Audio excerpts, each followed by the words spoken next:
Hello, everyone. My name is Gary Fowler, and it is great to be here today. I'm a serial entrepreneur and investor. I've done 17 companies, been involved in 2 unicorns on the original management team at Click Software, which is sold to Salesforce for $1.35 billion, and also Eva.ai, an AI HR tech company that I co-founded with Dr. David Yang about 5.5 years ago. Love artificial intelligence, love quantum computing, and like making a little dent in the universe. So it's with that, I have the great pleasure of introducing John Sung Kim. So many of you have heard recently last week that Five9 was sold to Zoom for $14.7 billion. Now we got the real story from the founding CEO when he started in his apartment in San Francisco. He did his undergraduate work at Penn State University, Berkeley, and then to Memphis for his Masters of Fine Art. Entrepreneur, investor, and all around cool and interesting guy. And so it's great to have him here. Hi, John. How you doing today? Thanks, Gary. I don't know that I could live up to the cool moniker, but I'll try. I'll try. I mean, John, listen, you started in your apartment. The company sold to $14.7 billion, to Zoom. It's incredible. Seriously. I mean, how does it feel for you? You've gone from a journey from Miracosta, through Memphis. How does it feel? I mean, is it like, can you believe it? Is it, how does it feel to you? Well, it's funny. There was a band that was super popular in the 90s, I think, called Jamiroquai. I don't know if you remember Jamiroquai. He's my neighbor over in the UK. We lived at South Sussex Mews, and I started an e-commerce company. Literally, he was in the next townhouse. Are you kidding? Okay. Yeah. So the lead singer, his name was also JK. Yeah. And I remember someone asked him, what do you think about the overnight success of Jamiroquai? And he got suddenly really offended. And he said, oh, you mean the 10-year overnight success story?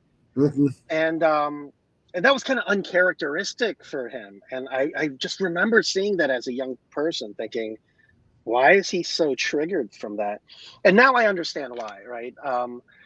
The journey, as you know, and a lot of founders that have been at successful or moderately successful companies know, success is a journey defined in different stages, right? So when I started Five9, the first success was just having the guts to quit Charles Schwab. It's a great company.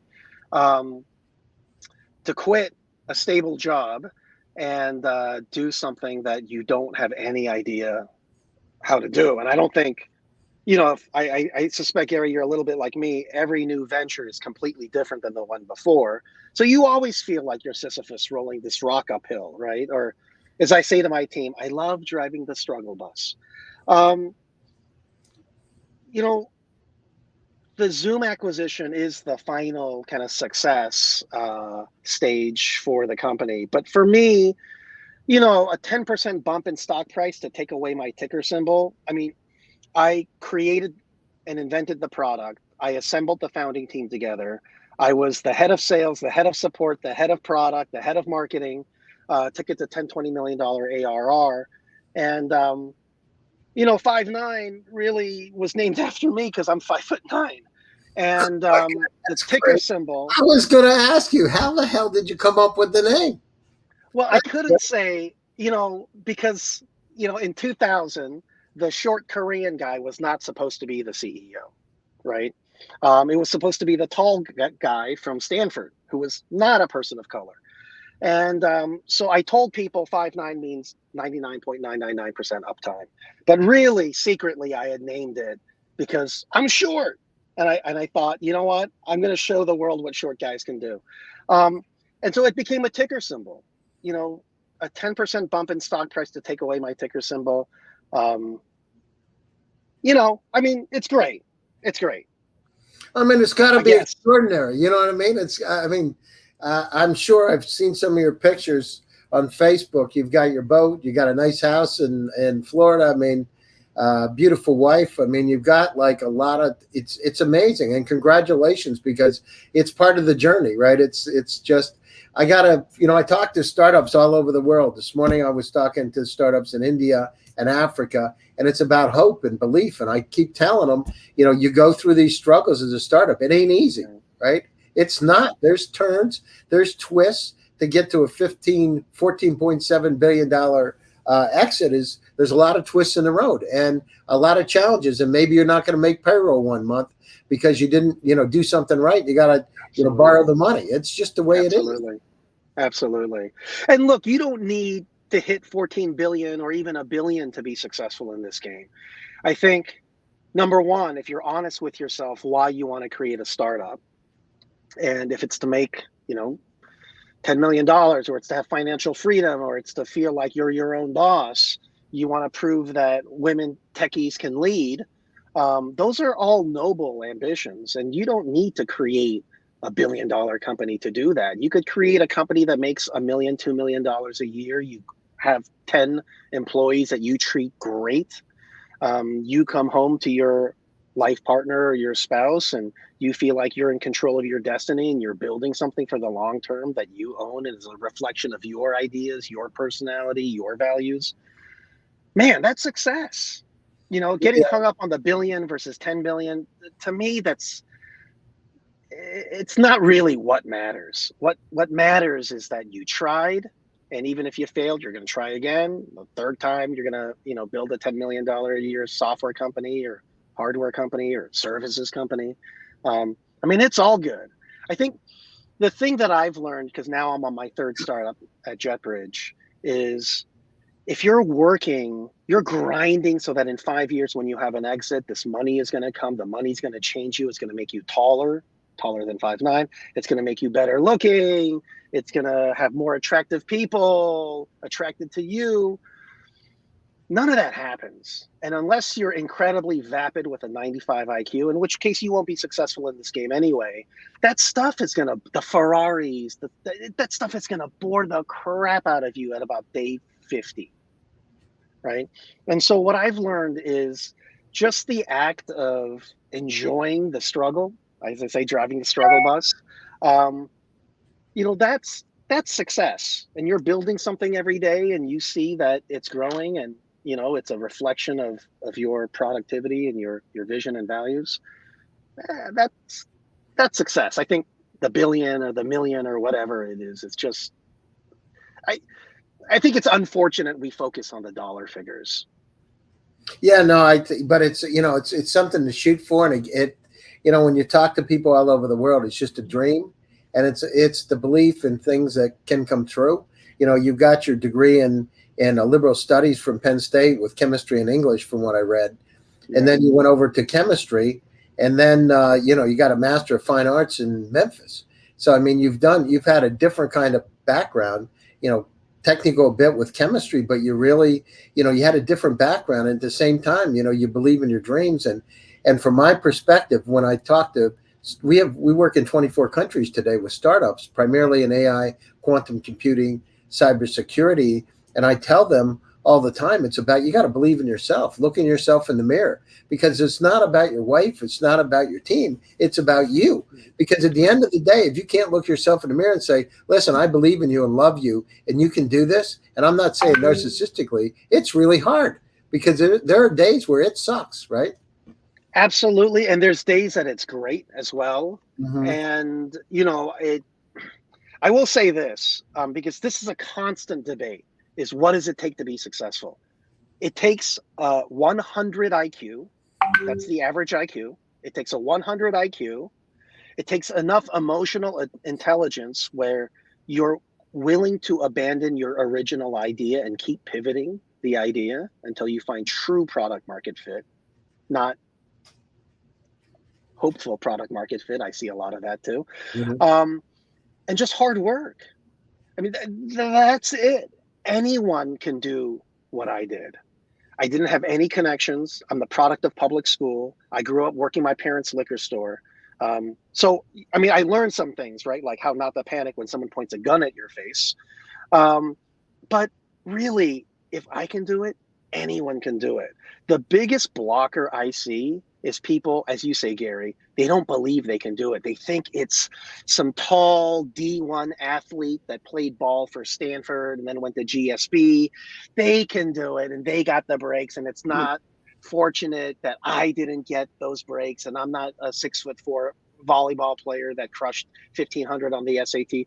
You don't need any of that to build a unicorn. You don't need any of that.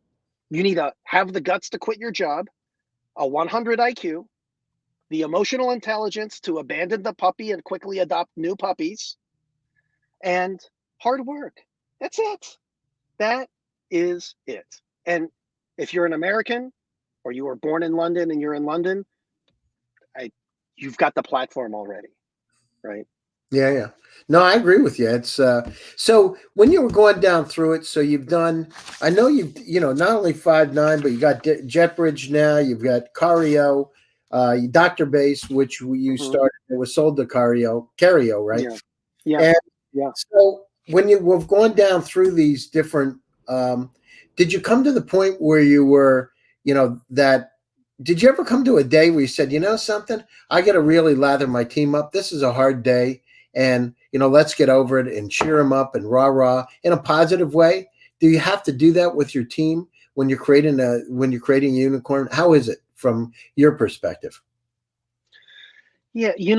Companies change and human beings behave differently. The size of the herd, right? So, when your startup is 5 people, there's no office politics, right? 14, 15 people, everything still feels like you guys and gals are a Navy SEAL team. Right around 45 people, some political arguments start happening. At 115 people, it's a different organization, right? You have to fight the temptation to act like a 1,000-person organization that's already made it. You haven't made it. You're 115 employees. By the American Chamber of Commerce, you're still considered a small business. And then when you hit 400, 500 people, the temptation to not act like a 4,000, 5,000 employee organization, right? Because I've seen 400-person organizations move as quickly as a Fortune 500 company with the same ego of a Fortune 500 company. And it's a mistake, often a deadly one, right? So to answer your question, I think motivating your troops first starts with motivating yourself. So I was not a believer in meditation, but it ended up helping a lot. I wasn't a big believer in yoga. It ended up helping a lot. But look, I've had Blue Mondays before, and my secret is not to go into work.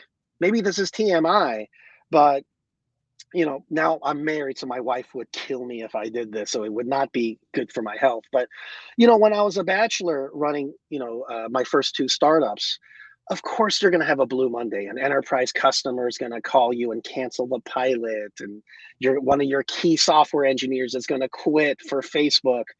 And when it was a soul crushing day, I would work from home. I would go downstairs to my kitchen. And I kid you not, I would crack open a beer. Oh, that's 9:30 a.m. 9:30 a.m. I would crack open a beer and I would sip on this beer, work from my laptop, and think, today sucks and I don't want to see my team seeing me down. And we can all have that. We are all allowed to have our Blue Mondays. Here's the thing, though. On Tuesday, you better get the F out of bed and hop up, take a cold shower, and go to your team with a new plan, right? Or a new idea, or a new feeling of energy and enthusiasm. But I let myself have those, Blue Mondays. And I think, at least for people like me, because I can be a little bit, fragile, Gary, those Blue Mondays were important. I'm not saying drink beers early in the morning, but that's what worked for me. No, I understand. You know what I do? A lot of times I'll go out early in the morning and I'll take a bike ride and I'll ride 12 or 15 miles and just think and just, once you get past about 6 or 7 miles, the last thing you're thinking about is work. It gives you a chance to free your mind and come in fresh. And so I've done that, different things to sometimes get out and drive in the car, take a little drive for half an hour just to clear the space and reset. But, the thing, John, we're dealing in Africa with GSD. We're curating those AI companies there. I see the same kind of thing, the hopes and the dreams. I was in Russia, like you. I believe you were in the Ukraine. I was in Russia and the Ukraine. I'm actually the co-chair of AmCham in Russia today of the technology committee. Hmm. And one of the things that we did is I remember how important that hope and visualization and having that positive attitudes. When I started my first accelerator, the people would get down and they would start saying, "Oh, in Russian, taki tak, so maybe может быть нет," all this kind of stuff. And I said, guys, forget about this negative crap. You got to be thinking about how you can do it, not how you can't do it. Mother Teresa said it's not about stop war, it's about pro peace. Can we do it? And guys, listen, this is the greatest time, in the universe with the amount of data around us, how much we need to do. 49 zettabytes of data, 35 times if we have CDs or DVDs stacked to the moon, that much data growing at 68% a year. Guess what? There's opportunities. We're all in a state of infobesity. And so Yeah. we solve these issues. And if we don't do it, right, these are the opportunities now. Think about ways, I don't know about this with you, John. And just, I wanted to pass it by you, but in your own personal cloud, you're a really smart guy. But how many times, every week does somebody say, "Hey, John, I sent you an email. And where did you send it?" "Well, I sent it to your Gmail account or Yahoo account." "When did you send it?" "I sent it 2 weeks ago." "Can you send it again? I can't find it." I mean, it's like across the board. It doesn't matter what country. We can't find things anymore because Right. there are about 300,000 items in the personal cloud. About 257,000 websites were in 1996, doubling every year. In 5 years, it'll be 10 million with the IoT. Yeah. We are in a deep crap. Physics professor, quantum physicist from Harvard. I had the same conversation with her. Astronaut from NASA, same conversation. Four-star admiral, same conversation. It's like we have to do something about it. And technologies that you're developing, technologies are out there that make the world a better place. We got a lot of challenges in front of us that we need to resolve, but we can really do it together. And it's I got to tell you, you're my hero. And I'm telling you, like doing what you've done. I grew up on a farm in Pennsylvania on the side of a mountain in a 500-person village. Amish to the right, Mennonites on the left. I graduated at the bottom quartile of my class because I only cared about martial arts and tennis. But then I went to school and things changed a bit. I'm not a technologist. I was a clinical psychologist. So I came at it from a different angle. But today, it's the main thing is, do you believe that you can do it and you've proven it. So tell me a little bit what you're doing with JetBridge, because this is your exciting new project, the next generation. I know you're doing mentoring Eastern European software developers. By the way, I did that too for a while. So I worked in Russia doing it, the Ukraine and doing it, Belarus. I was doing algorithmic math and physics, that kind of thing. So, and then you're placing them with top funded VCs in the Valley, correct? Yeah. So JetBridge, which is exactly jet and bridge.com, started really as our cover and excuse to stay and party in Ukraine. Mm-hmm. So my CTO, Misha, and I from our previous startup, we sold our digital healthcare company, DoctorBase, to Cario, a great cloud-based digital healthcare company in Los Angeles. And we had nothing to do. So we traveled around Eastern Europe. We fell in love with Ukraine. We fell in love with a couple of Ukrainians, one of which is my wife, and the other is Misha, my partner's fiance now. And we needed an excuse to stay beyond our 90-day visa. So we thought, hey, let's create a software outsourcing company. That's like the simplest thing to do.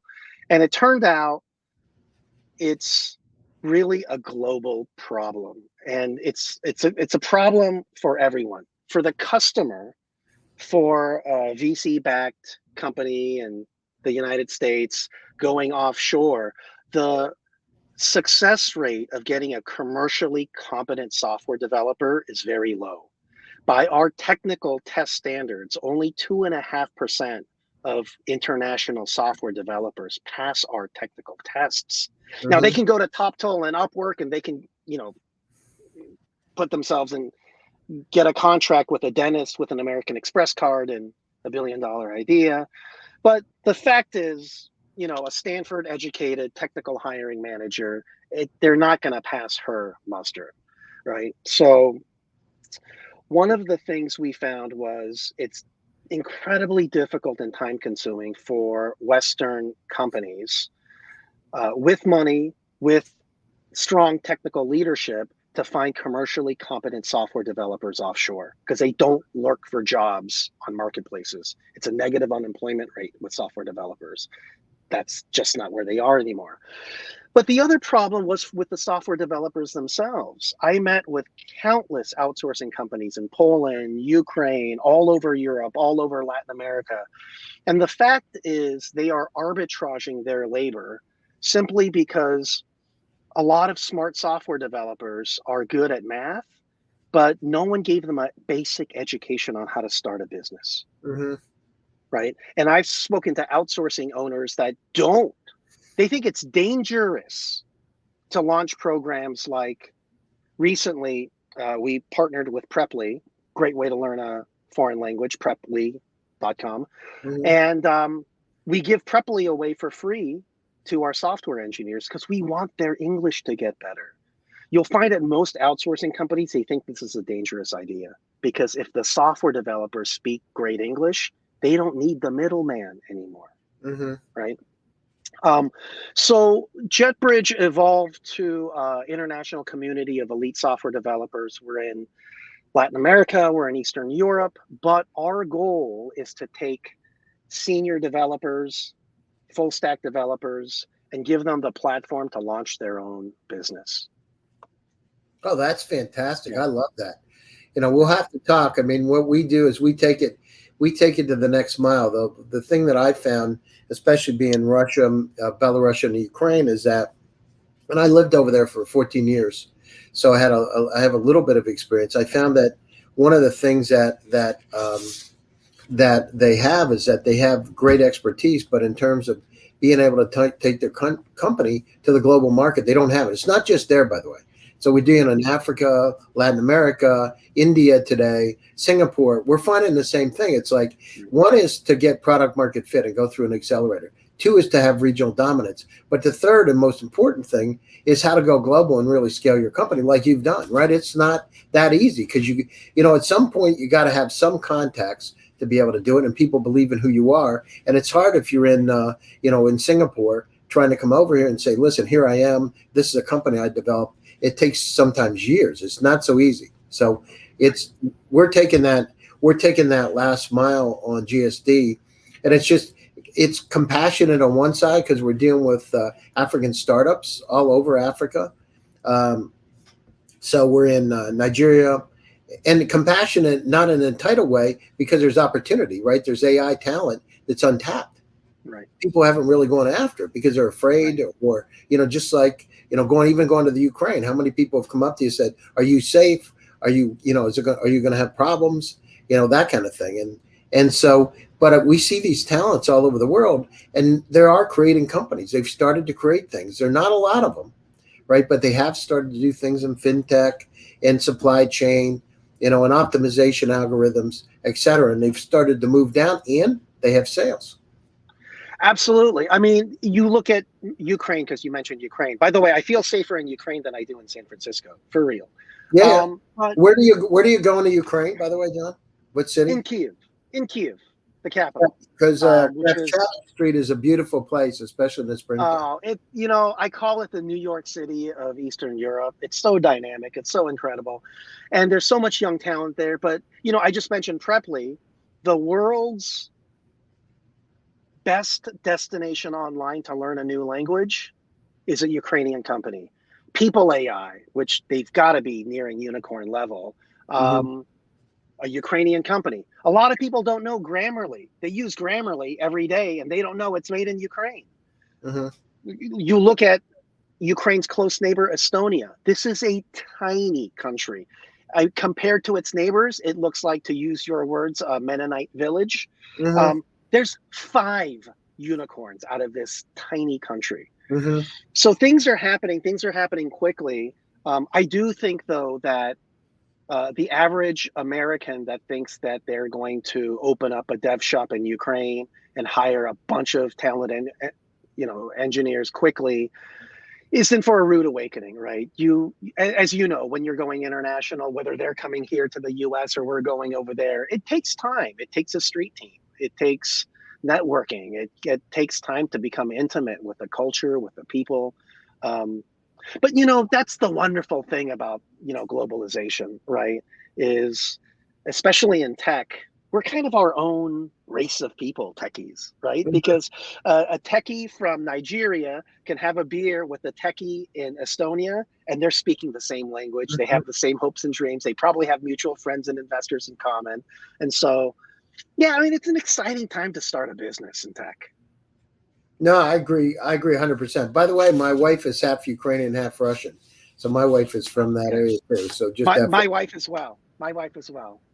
That's great. It's and you're living in Florida today. Did you move from California, or where are you today? Yeah, our home in Noe Valley, which is was a boring, safe part of San Francisco. Mark Zuckerberg and Priscilla have a home in that neighborhood. And we got a hot prowl burglary, which is when someone robs your house while you're sleeping. And on our third burglary, I did probably one of the dumbest things I ever did in my life, Gary. I decided to create a voter guide for SF moderates. And for that, two San Francisco politicians, maybe I shouldn't say who they are, but one of them called me a white supremacist. And I use my real picture on Twitter. They called you I'm Johnson Kim on Twitter. I use my real name and my real picture. Wow. This is the new face of white supremacy. Wow. And another one called me a Trump disinformation troll. And that's when we threw in the towel and decided, to move to Florida, along with half of our friends that moved to Florida or Austin, right? Yeah, no, I'm in the same boat. So I'm down in Palm Beach and myself. So, we still, go out to California on occasion, but we're down in Palm Beach, and quite frankly, it's a lot cheaper. It feels a lot safer, and it's the taxes are a lot better. So but the narrative, Gary, is that folks like you and I left because of taxes. And I'm just speaking for myself. I paid taxes. I paid millions of dollars to California, and happy to do it. But, if my wife doesn't feel safe and I have to constantly explain to her why communism is cool again, she doesn't understand it coming from a former Soviet Union country. And the politicians locally are not helping, but actually trying to hurt us for daring to have a voter guide. It just felt like it was time to get out of Dodge.